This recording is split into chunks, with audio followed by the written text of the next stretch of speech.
It's pretty much all, straight up all talking about the subject at hand. And it always about real estate. There are certain common themes. I mean, the real estate market has been pretty strong. But when we have new important issues that pop up, like this past week, we reached a new high for median price of a single family home in Rhode Island. $494? $494,000. So we're knocking on $500,000, $500,000. So let's talk about $400,000. Yeah. Charles Street in Providence. Right. I saw a property. It's boarded up, Joe. Yeah. It looks like maybe there's a flood or a fire. Mm-hmm. Maybe a 3 or 4 unit. That's what the market's given us for multi-mixed use right now. Who can buy that? And then how much? Probably another $250,000 in repairs. Right. Yeah. What do you feel about that? Well, it's my heart breaks in one sense. Because I'm just thinking cheap as crow. When I was 22, 23 years old buying my first multifamily house, if it were priced at that, and then I've got to spend another couple of $100,000. First of all, the time.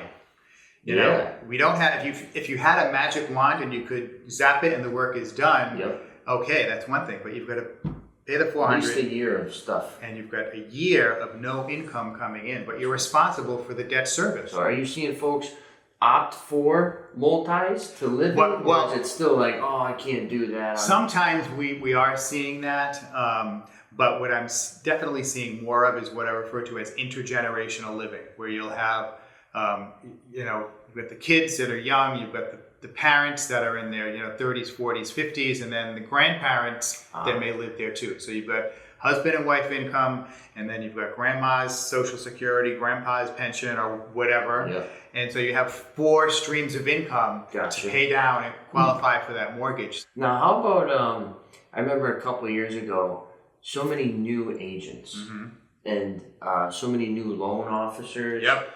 And it was like, younger than me, I'm 33, and there was people in their mid-20s that are, sold or under contract 48 hours and sold in 3 days and blah, blah, blah. What do you say to those people now? Well, I have to say, when you're selling a house that quickly, and as, speaking as a professional, and then you're advertising it, sold the house in 24 hours, we had 72 offers, and it went over asking price. If I'm someone thinking about selling my house, I'm going to say, well, why would I ever hire someone to do that? If they sell that easily, if there's nothing, if they just sell themselves, right? Why do I need a realtor? And the thing is too, like when I post, and if I'm on my radio show, sometimes on my own radio show, I forget to plug myself, but it's not about me. I don't say, oh, I'm, the #1 realtor at RE/MAX this week. I don't post that on. I don't post how many homes I sold last year. Right. I don't post my accolades, from Providence Business News or this. It's out there. People see it. But because if I sold 150 houses last month, I'm selling your house this month. All you care about is your house. Mine. You don't care about the other 150 I sold last month. I need to convey to you that I'm going to do a good job. Correct. And I'm going to take care of you. And my team, people that I work with, are also going to do a good job. The best time to buy a house, like planting a tree, was 10 years ago. The second best time, like a tree, is today. Because the tight market is not going to be changing. We've been building too few homes for the past 15 years.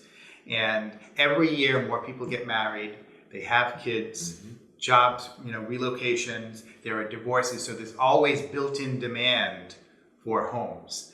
And then you have, people just moving out of the house. They're not married, but they want to move out on their own and they're ready to buy a house. So the market, unless we have some major calamity, geopolitical calamity, we're probably going to be in a tight market for a good 5 to 10 years. Agreed. I don't see any people ask, Joe, when's the market going to crash? I don't see it happening.